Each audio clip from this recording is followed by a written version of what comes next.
Pemirsa, Kementerian Ketenagakerjaan mencatat sepanjang semester 1 tahun 2023 sebanyak 26.400 karyawan terkena pemutusan hubungan kerja. Tercatat selama periode Januari hingga Juni 2023, jumlah karyawan yang terdampak paling banyak terjadi di bulan Maret dan bulan Juni. Masing-masing jumlah karyawan yang terkena pemutusan hubungan kerja yakni 9.745 orang di bulan Maret dan 8.067 orang di bulan Juni. Sementara sepanjang periode Januari hingga Juli 2023, PHK terbanyak terjadi di Pulau Jawa, terutama di Jawa Barat, dengan jumlah korban PHK ditaksir mencapai 12.492 orang. Namun data ini belum mencerminkan keseluruhan jumlah kasus PHK di Indonesia karena hanya berdasarkan laporan yang masuk ke Kementerian Ketenagakerjaan.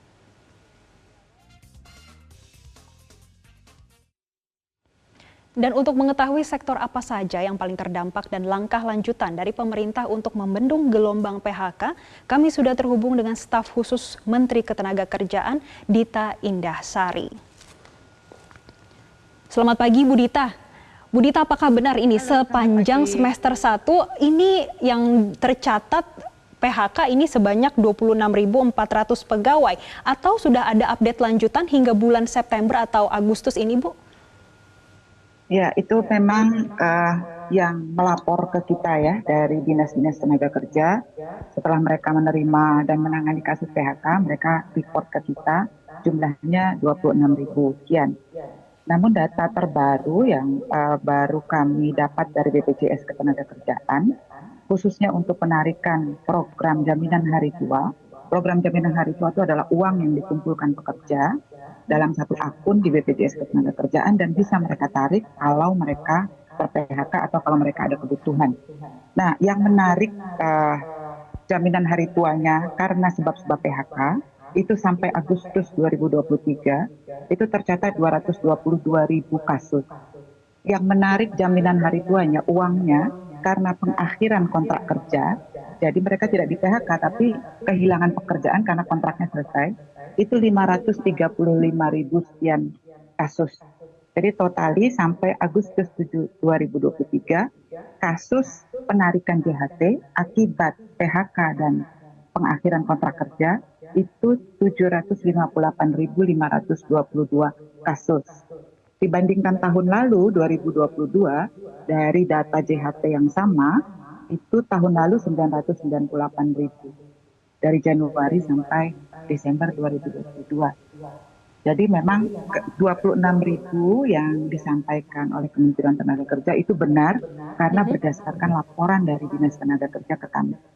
Oke, yang terupdate kalau kita bandingkan dengan tahun lalu sebetulnya cukup signifikan ya Bu, bahkan sudah mencapai 758 ribuan kasus yang sudah ada penarikan dari JHT juga itu berarti ya Bu. Bu, selanjutnya kami ingin tahu sebetulnya sektor apa Bu yang paling terdampak kalau kita melihat gelombang PHK yang terjadi di tahun, sebetulnya kalau kita lihat tidak hanya di 2023 ya, ini apakah ini lanjutan dari tahun 2022-2023? Iya, ini memang ada beberapa sektor yang sangat rentan, jadi mereka mengalami PHK, melakukan PHK atau efisiensi, labor efisiensi sejak tahun 2022.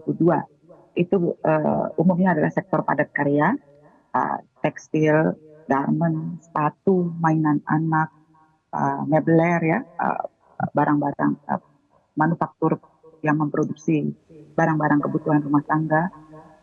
Foodless industry pada umumnya itu sangat rentan, apalagi sekarang kita menghadapi fakta adanya konsumsi global yang menurun untuk barang-barang konsumsi yang mereka produksi. Plus ditambah juga sektor startup itu ada sekitar 24 sampai 25 perusahaan startup yang juga sudah mem-PHK pekerjanya seperti Tokopedia, Shopee, DDID, Tanihub. Ya, itu juga mereka melakukan PHK. Jadi dua sektor ini, manufaktur padat karya serta startup industri, itu yang paling banyak terdampak krisis global karena permintaan globalnya memang menurun. Baik, padat karya terutama manufaktur dan juga bagaimana startup ini juga masih terdampak dari PHK ini ya Bu. Dan Ibu, sebelumnya kami sempat mewawancari salah satu pengusaha dari sektor pariwisata terkait penyebab masih maraknya PHK. Dan sama-sama kita saksikan pernyataan Ketua Perhimpunan Hotel dan Restoran Indonesia atau PHRI, Haryadi Sukamdhani. Kita melihat bahwa masyarakat ini setelah pandemi ya, itu belum sepenuhnya mereka itu bekerja pada bidangnya kembali gitu loh. Belum 100% mereka kembali gitu loh. Jadi si tempatnya bekerja itu daya serapnya lebih mengecil karena lebih efisien ya. Karena mereka bekerja lebih efisien, lebih multitasking, sehingga memang rata-rata yang kalau kami perhatikan di pariwisata itu sekarang ini sekitar penyerapannya hanya 80% dibandingkan 2019. Jadi kalau 2019 ambil kata karyawannya 100 gitu ya. Nah sekarang itu cuma 80. Nah itu yang saya perhatikan di sektor saya ya. Nah sektor lain di luar pariwisata kemungkinan besar ya seperti itu gitu loh. Nah sehingga kan otomatis kalau dia nggak balik ke sektor formal kan otomatis emang income-nya kan pasti berkurang ya. Nah itu juga terkonfirmasi juga di teman-teman taman rekreasi. Nah itu mereka juga mencatat seperti itu juga. Jumlah pengunjungnya masih belum balik seperti 2019. Ternyata dia bisa juga menjadi reception. Ternyata dia bisa juga membantu untuk di bidang kebersihan seperti itu, atau menjadi operator beberapa mesin yang relatif sederhana ya itu seperti. Jadi begitu ininya model beroperasinya lebih efisien sekarang. Bu Dita, tadi sebelumnya Pak Haryadi sempat menyampaikan salah satunya ini masih efek berkepanjangan dari COVID-19. Kemudian Bu Dita tadi sebelumnya juga sudah menyampaikan nih Bu, kalau konsumsi global yang menurun saat ini juga turut mempengaruhi PHK di dalam negeri. Ibu, lantas apa yang dilakukan oleh Kemnaker melihat adanya kondisi ini dan bahkan tadi dikatakan datanya sudah mengkhawatirkan? Iya, jadi memang kan beruntun ini ya, setelah COVID selesai, kemudian muncul melemahnya pertumbuhan ekonomi global dari 3,4% tahun 2022 menjadi hanya 2,8% tahun 2023. Otomatis kalau di sektornya Pak Haryadi tadi PHRI, orang juga membatasi bepergian ke luar negeri karena orang kemudian lebih banyak fokus terutama di Eropa, Australia, dan Amerika untuk memenuhi kebutuhan energi mereka yang harganya juga sangat tinggi di luar negeri. Juga mereka membatasi untuk membeli produk-produk sepatu, baju, garment, dan sebagainya karena mereka fokus memenuhi kebutuhan basicnya, ya, basic needs-nya. Jadi yang tadi Pak Haryadi sampaikan, efisiensi di dunia usaha itu sudah pasti harus wajib, kalau enggak mereka tidak akan survive. Nah lalu Kemnaker bikin apa dalam situasi ini? Nah, karena padat karya ini terdampak paling besar, kita bulan Maret 2023 mengeluarkan Permenaker yang intinya memberi peluang bagi sektor industri padat karya untuk melakukan penyesuaian upah. Artinya upah boleh dibayar di bawah upah minimum jika perusahaan padat karya itu memang tidak mampu.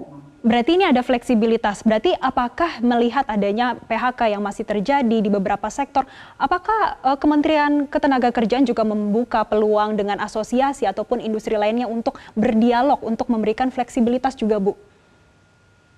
Ya, Permen 5 itu memang hasil dialog juga dengan dunia usaha.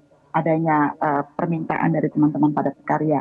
Nah, akibat dari Permen itu keluar, ada 215 perusahaan, terbanyak itu di Jawa Barat dan Banten, yang kemudian bernegosiasi dengan pekerjanya untuk melakukan pengurangan upah atau penyesuaian upah minimum.